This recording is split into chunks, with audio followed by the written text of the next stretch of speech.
समय जनक जी के यहां से निमंत्रण आया धनुष यज्ञ का। विश्वामित्र जी ने सोचा जनक जी के यहां से निमंत्रण आया है यज्ञ का, अगर अब मैं यज्ञ में जाऊं तो इनको अयोध्या पहुंचाने कैसे जाऊंगा, और अगर मैं इनको अयोध्या पहुंचाने चला गया तो यज्ञ में नहीं जा पाऊंगा। अगर मैं यज्ञ में चला जाऊं, इन्हें साथ लेकर के जाऊं, तो कहीं राम जी अपने मन में ये न सोचें कि अपने यज्ञ की रक्षा के लिए लेकर के आए थे, काम हो गया, इसके बाद भी छुट्टी नहीं दे रहे हैं, कहां कहां घुमा रहे हैं हमको। दशरथ जी भी कहेंगे आप अपने यज्ञ के लिए मेरे पुत्रों को लेकर के गए थे और इतने दिनों तक आपने कहा था 1 सप्ताह का यज्ञ होगा, उसके बाद राम को मैं आपको समर्पित करूंगा। दशरथ जी भी मन में सोचेंगे कि विश्वामित्र जी लेकर के हमारे राम जी को गए तो कहां कहां घुमा रहे हैं। विश्वामित्र जी ने सोचा मैं क्या करूं, जनक जैसे महात्मा के यज्ञ का निमंत्रण है, उसका भी अनादर नहीं किया जा सकता। तब विश्वामित्र जी ने राम जी को ही पटाया माने अपने अनुकूल किया। कैसे? बोले विश्वामित्र जी ने राम जी से कहा राम, जनकपुर से यज्ञ का निमंत्रण आया है और उस यज्ञ में मुझे जाना है, मैं चाहता हूं कि तुम भी मेरे साथ चलो। राम जी ने कहा कैसा यज्ञ होगा?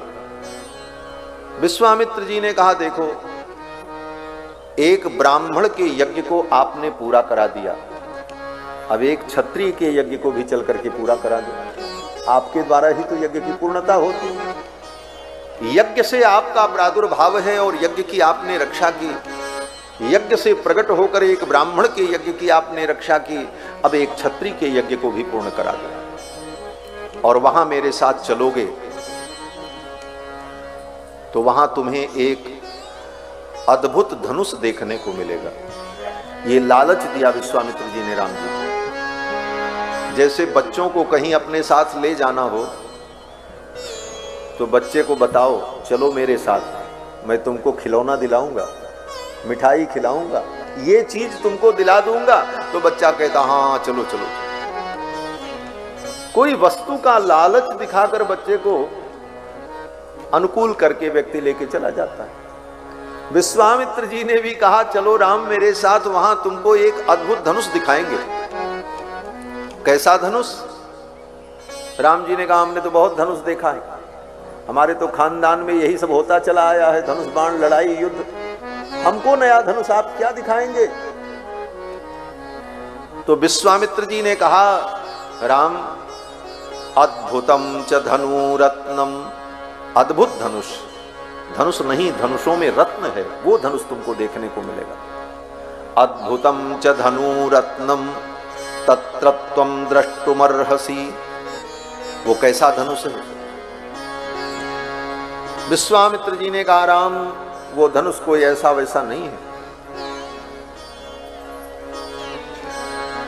उस धनुष पर बड़े बड़े वीर भी प्रत्यंचा नहीं चढ़ा सकते।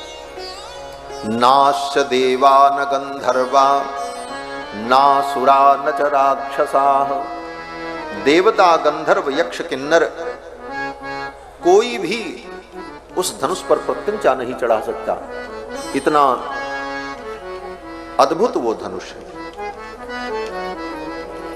उस धनुष का कोई आरोपण नहीं कर सकता।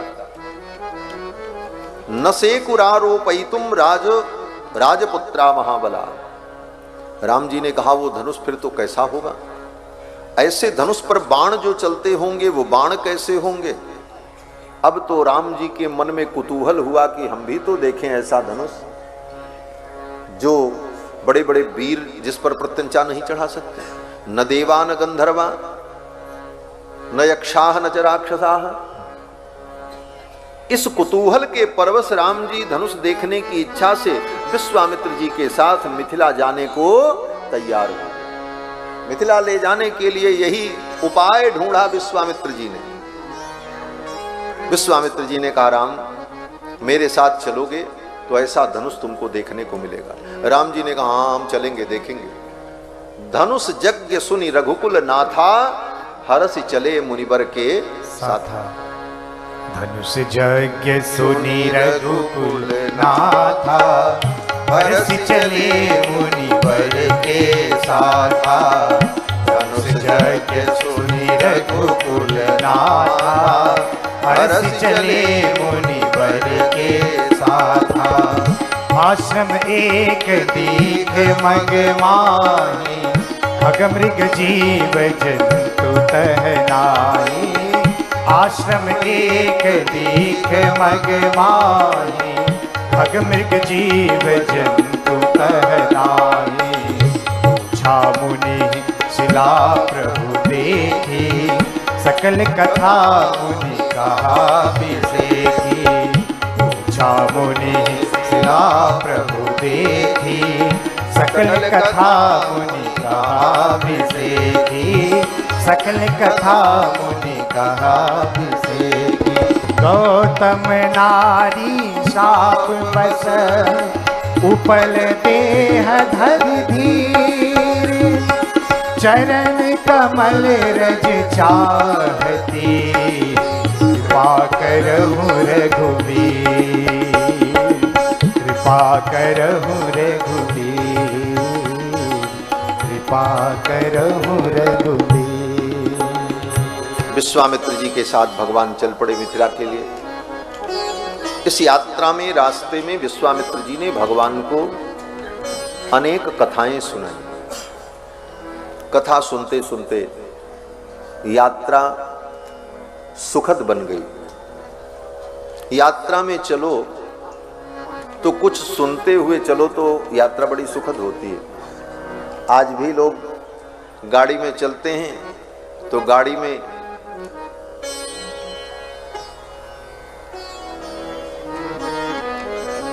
कुछ भी लगा लिया, भजन गीत संगीत सुनते हुए चलते हैं तो यात्रा सुखद होती।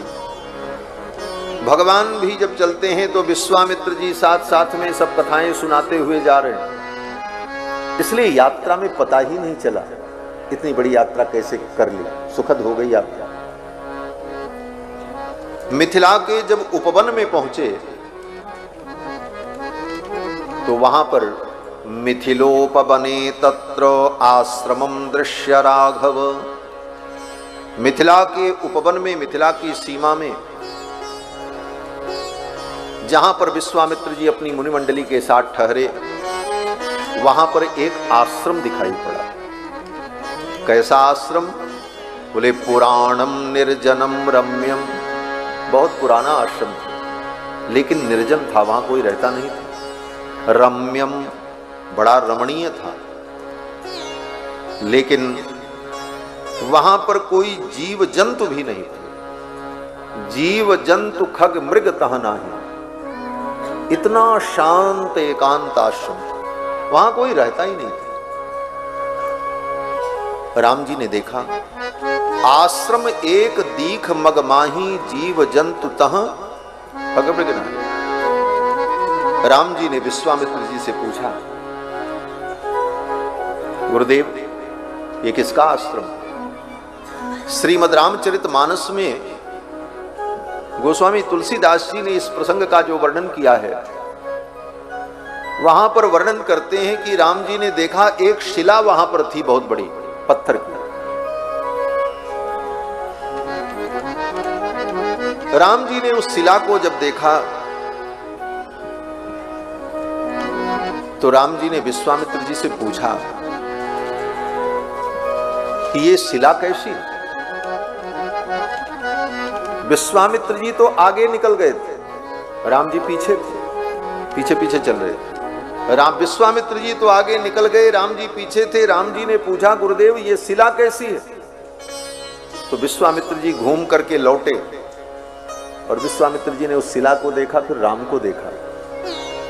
शिला को देखकर, राम जी को देख करके विश्वामित्र जी मुस्कुराए और विश्वामित्र जी ने कहा, राम इस रास्ते से सैकड़ों बार मैं गया हूं, लेकिन कभी इस शिला पर मेरी दृष्टि नहीं पड़ी। कितने लोग इधर से आए गए लेकिन किसी की दृष्टि इस शिला पर नहीं पड़ी। राम तुम्हारी दृष्टि इस पर कैसे पड़ गई, तुमने कैसे देख लिया? राम जी मुस्कुराने लगे। राम जी की मुस्कुराहट में ही सारा जवाब था, उत्तर था। राम जी ने मुस्कुरा करके मानो कहा, गुरुदेव जिस पर किसी की दृष्टि नहीं पड़ती, जिसे कोई नहीं देखता है, उस पर मेरी दृष्टि पड़ती है। जिसे कोई नहीं पूछता है उसको ठाकुर पूछते हैं। जो सारी दुनिया से उपेक्षित होता है वही ठाकुर जी की कृपा कटाक्ष का विषय बनता है। भगवान ने कहा, ये शिला कैसी है? पूछी मुनि शिला प्रभु देखी। विश्वामित्र ने शिला नहीं देखी, राम जी ने देखी, प्रभु देखी। और पूछा, गुरुदेव ये शिला कैसी है? तब विश्वामित्र जी ने कहा कि गौतम नारी श्राप वश उपल देह धरि धीर, चरण कमल रज चाहती, कृपा करहु रघुवीर। हे रघुनंदन, ये गौतम महर्षि की पत्नी अहिल्या है। शाप के कारण ये शिला बनी है।